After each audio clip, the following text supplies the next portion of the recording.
So we did get more clarity as to how the whole ESPN DTC thing's going to happen. Mostly when it comes to WWE and potentially UFC PLEs. And basically, if you have certain selective, cable, ESPN providers like, Spectrum, DirecTV, Hulu Live TV, Vizio, Fizo, Fubio, you name it, those kind of areas, you're good to go.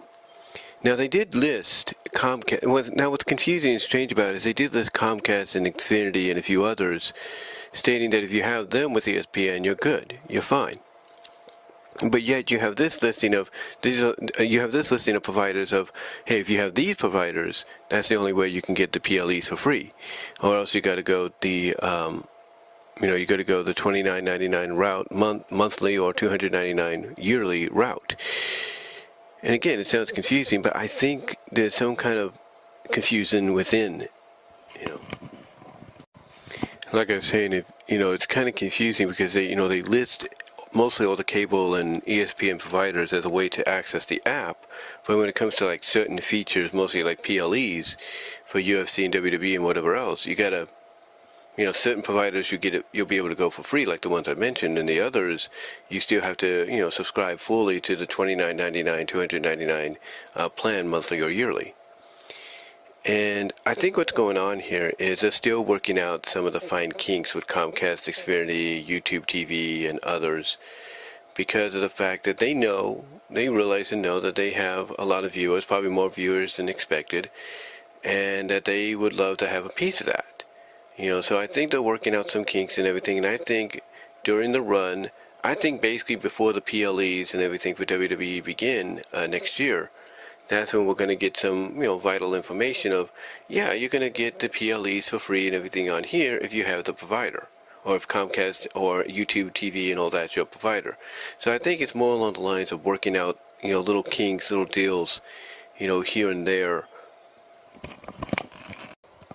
So yeah, like I said, and sorry for the interruptions, but they're working out the kinks and everything. They're probably working out some ideas and all that to where, before we get to the PLEs officially being on ESPN's DTC service, basically I think essentially there's going to be a deal worked out to where you'll be able to go on to your Comcast account or your YouTube TV account and everything, log that into your ESPN DTC account, and you should be good to go. And I think that's what it is right now. I think they're just working out some kinks, some last details, because because honestly,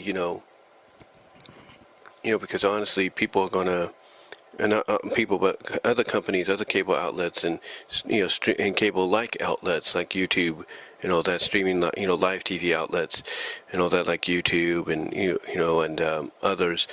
And like I said, cable and all that, they're going to want a piece of it. They're going to want a bit of a piece of the pie. So I think what's going on is, yes, you're going to have access to the DTC service, but also I think what's going to happen is you're going to have to temporarily pay.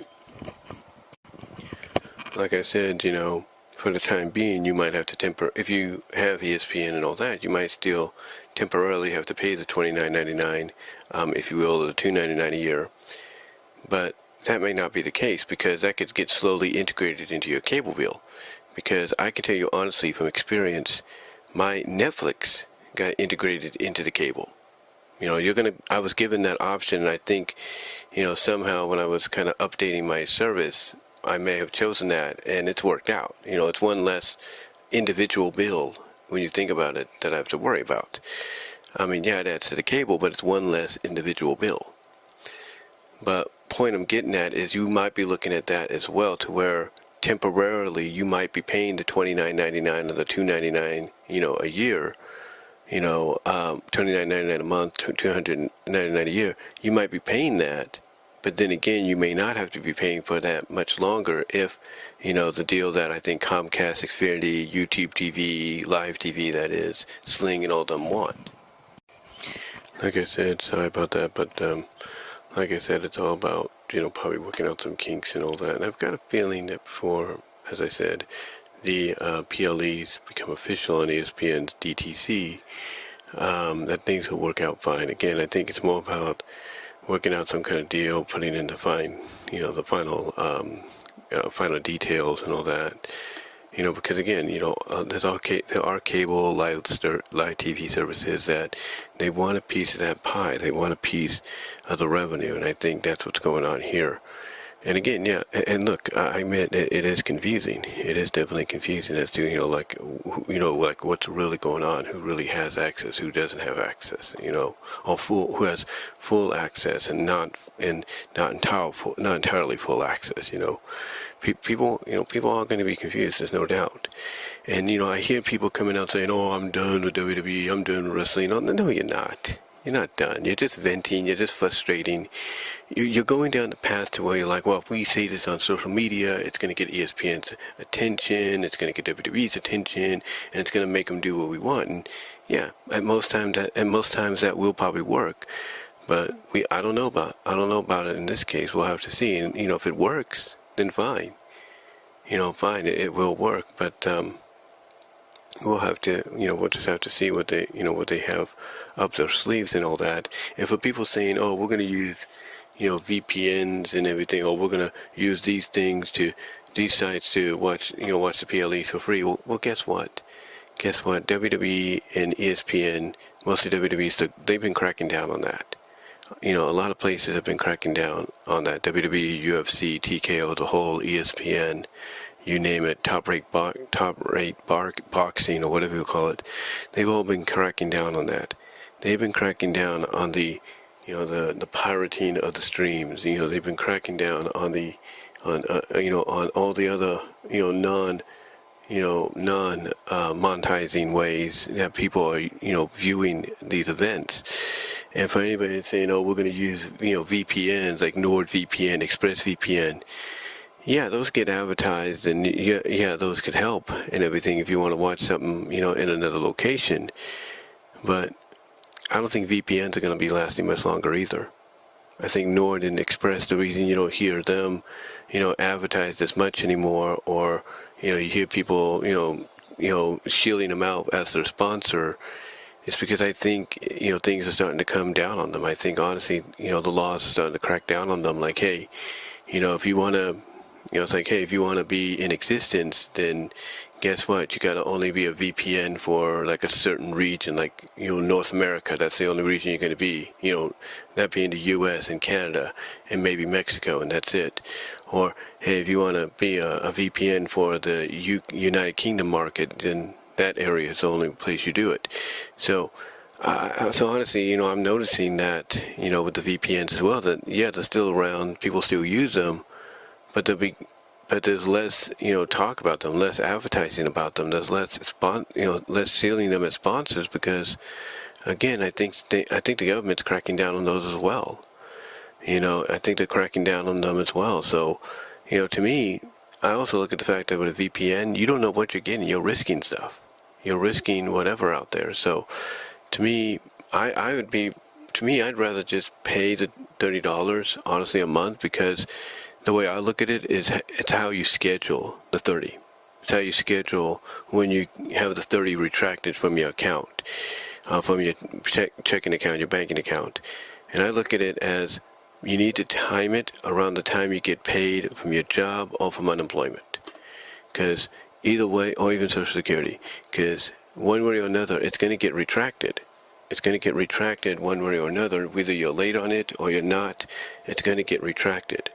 So, if I'm anybody out there, I look at it this way. All you're doing is you're just angry with what's going on right now, and you're just venting your frustration, you're expressing your frustration, and that's fine. But I say be patient.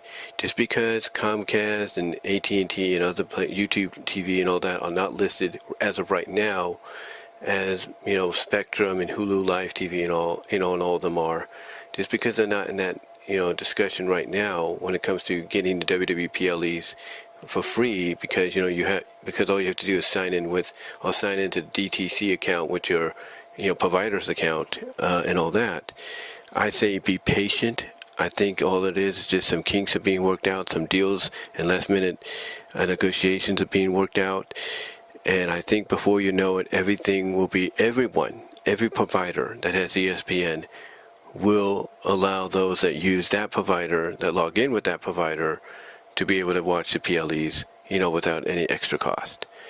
So I say be patient. If you have to use the $29.99 or $299, whatever you choose to do, that's just going to be temporary, because I got a feeling it'll be slowly integrated into your cable bill or your YouTube bill or whatever over time, because of the deal that will be made.